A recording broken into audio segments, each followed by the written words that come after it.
University of Alaska Fairbanks is a real hub for Arctic research. In the 20 years that I've been coming up here, I've got to witness dramatic changes from the front lines, standing next to people who've spent their whole lives here.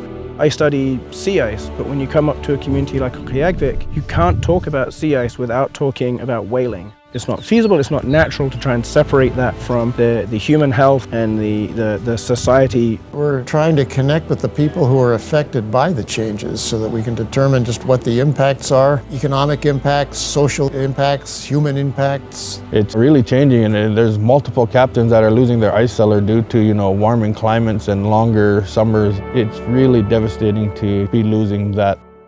So I think there's this tremendous scientific benefit that comes from working with local experts. I've always thought that I've learnt as much about sea ice just going out on the ice with elders and hunters who've spent their lives on the ice and whose lives have depended on understanding the sea ice. It was good to have the local knowledge perspective and then also the scientific perspective.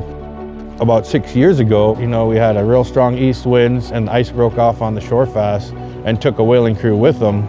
First thing we did was we got a hold of, Andy and the rest of the guys out there because they have the ice radar here in town to see which way it went. And he calls me and says, "Hey, the ice is breaking away, what's your radar showing?" I pulled up our data and saw that yes, it was breaking away and we could calculate how fast it was moving and in what direction. We were successful in retrieving that whaling crew just due to the fact that fast actions of the scientific side of things. Our collaboration with the local residents has been really important. Those people are sharing their observations with the Knowledge Hub, and then the Knowledge Hub is broadcasting that information. So of course you get this unrivaled observational record. These people are very skilled at telling you what's unusual. Kind of the eyes and ears on the ground that give us information that no remotely operated instrument or satellite could ever give us.